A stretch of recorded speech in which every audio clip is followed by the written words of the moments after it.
여기 싸우러 나오신 거 아니잖아요. 그죠? 그렇습니다. 국회는요, 나하고 비슷한 의견만 있는 데가 아닙니다. 예? 다른 의견이 당연히 50% 이상 있는데요.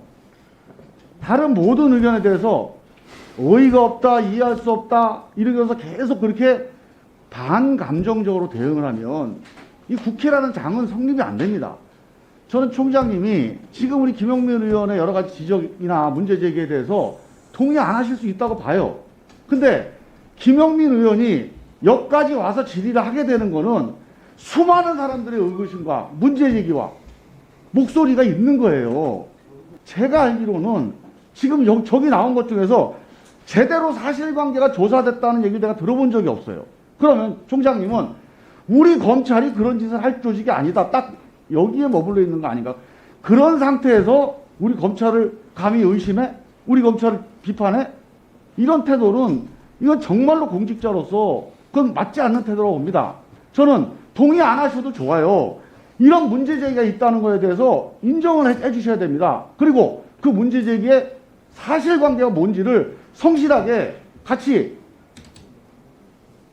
찾아내야 돼요. 제가요, 그냥 간단하게 한번 여쭤볼게요.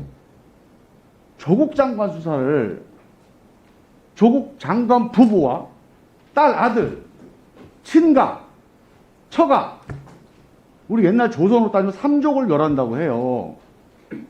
지금 실제로 입시를 부정을 해서 부정 입학을 한 것도 아니고 봉사활동하고 표창장의 진위 여부를 가지고 검사 50명 이상을 투입해서 150명의 수사관이 100여 원 이상 압수수색을 했습니다.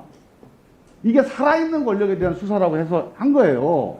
자, 일단 조국 장관에 대해서 그렇게 수사를 했으면 저는 솔직히 제가 그래도 총장님에 대한 기대가 있었어요.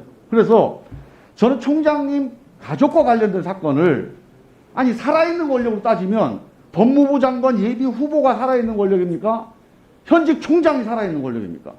이 살아있는 권력에 대한 수사를 아니 조국 장관 비슷하게는 못해도 한 10분의 1 정도는 난 수사를 할 거라고 생각해요. 그래서 해보니까 없는데 좀 흔들지 마라. 이랬으면 제가 이해가 갑니다. 그러면 아 윤석열 멋있는 사람이다. 그리고 넘어갔을 거예요. 아니 어떻게 그 수많은 고소고발이 이루어지고 매일 보도가 되고 하는데도 수사 진도가 안 나갑니다. 그러면 일반 국민들이 보기에 윤석열 총장에 대해서 정말 공정하다고 보겠습니까?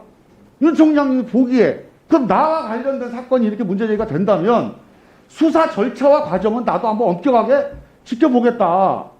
그렇게라도 했어야 국민들이 아 이게 공정하게 진행됐구나 하고 신뢰를 하게 되는 건데 나경원 의원 10번을 고발인을 조사했는데 피고발인 조사를 한 번도 안 했다는 거예요.